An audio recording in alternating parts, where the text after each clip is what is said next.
Pagpalang araw mga kalibel, medyo inalat tayo ngayong umaga. Tingin natin ang ating sasakyan sa parking ay flat na.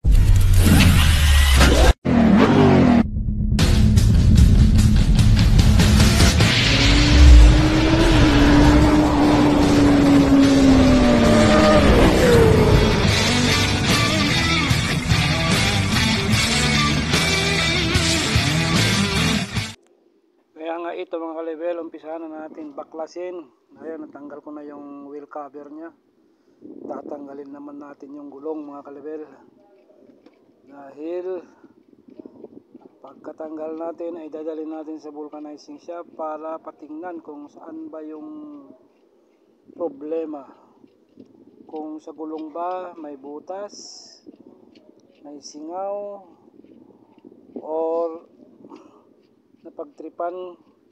Pero wala naman ganon dito, titrip sa gulong. Pero ang ano siguro nito ay either sa pito or sa gulong mismo na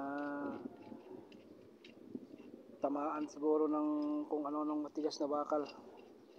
Kaya babaklasin natin at dadalhin natin sa vulcanizing shop para malaman natin talaga ang sanhi ng kanyang pagka-flat mga kalibel.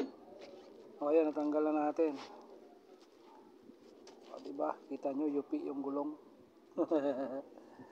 Sa bigat ba naman, may karga pang tubig yung ano ko, yung aking van.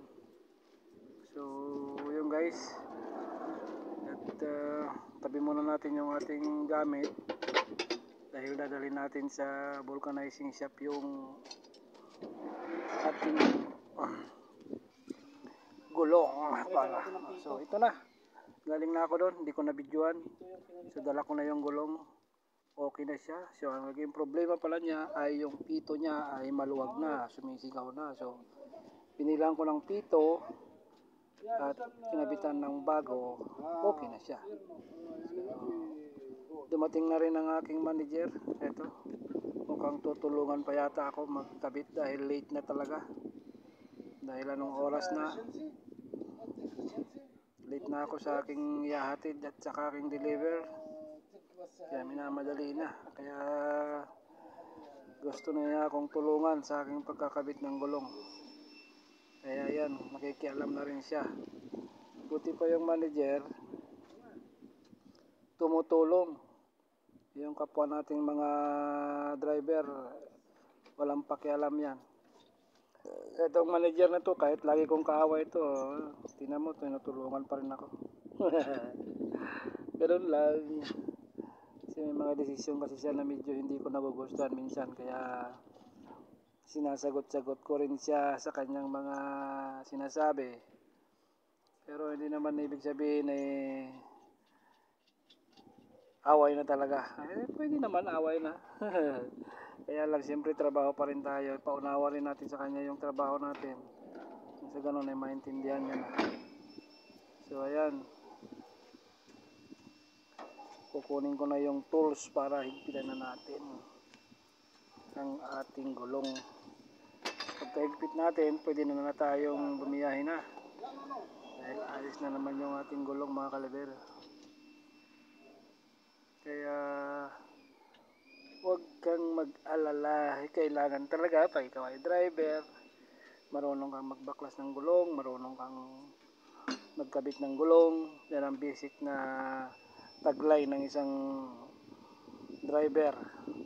Kung maaari nga dapat marunong ka rin ng basic troubleshooting sa makina. Yun naman ay alam din natin. Kaya nga lang minsan dahil sa medyo hindi na tayo laging nakakakita ng kalikot ng makina, kaya hindi na natin masyadong pinapapilan pa yon. Okay lang yung gulong dahil basic lang. Pero yung makina, pag alam natin na hindi natin kaya at wala tayo rin mga tools, huwag na natin pakialaman, dali na natin siya sa garage para yung mekaniko na talagang kumalikot sa kanya. Yung ginagawa ko lang dito, pag tumirik sa kalsada, ginagawa ko, pinapatuwing ko, ihatid ko dun sa mekaniko kung saan yung mekaniko ng shop niya. So, iwan ko na lang doon para na siyang gumawa. Ganun lang dito. Kasi kami, driver talaga, yung mga basic lang. Yung kaya lang ng aming kapasidad. Kasi wala naman kayong mga gamit. Kahit sabihin natin marunong ka sa pagmimekaniko, wala naman ini-issue ng mga gamit. Tools lang talaga ng gulong. Yung range lang ng gulong. Yun lang naman ang ano namin. Dala-dala sa sasakyan at saka yung jack. So, hindi namin maano yung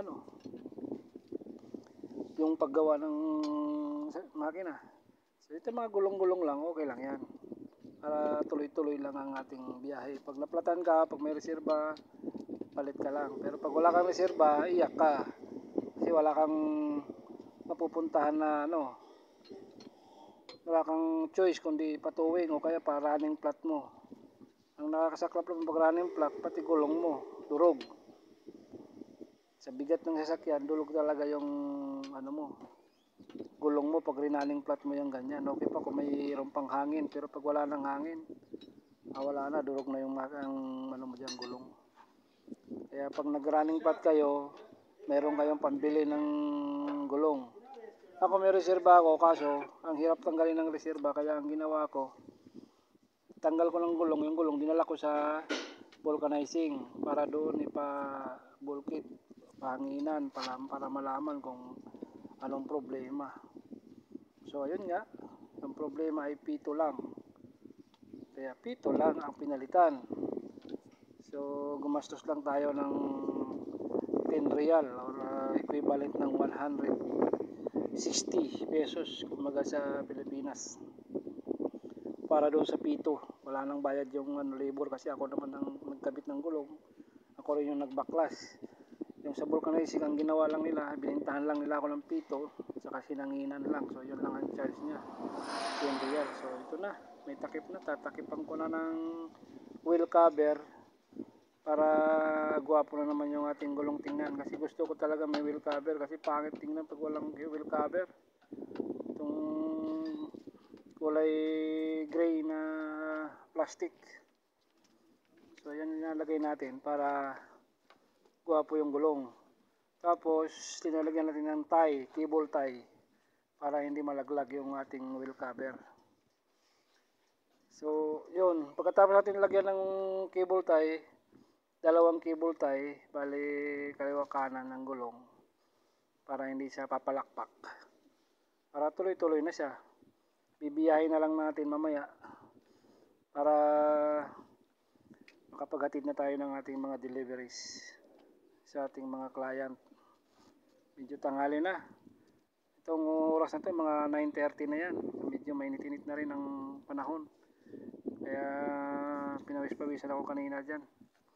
Ang bagya. Ganun pa man, ganun talaga. Ganun talaga ang tungkulin natin. Bilang isang driver, delivery driver, magpalit ng gulong.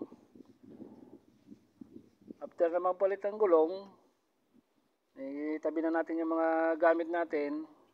Pagkatapos natin itabi yung mga gamit natin, ilikarga na natin yung ating mga i-deliver. Diba? Ganun lang kasimple ang buhay. Buhay delivery driver. So yan. Tapos na tayo. Deliver na natin. Itago na natin yung mga tools. At tabi na natin para makabiyahin na tayo mga kalabel. Yung mga kalabel, kung hindi ka pa nakasubscribe sa aking YouTube channel at narating mo itong video na to, huwag kalimutan mag-subscribe, follow, and hit the notification bell para hindi ka makaligtaan sa panonood sa aking mga update dito sa aking mga video. Oh yeah!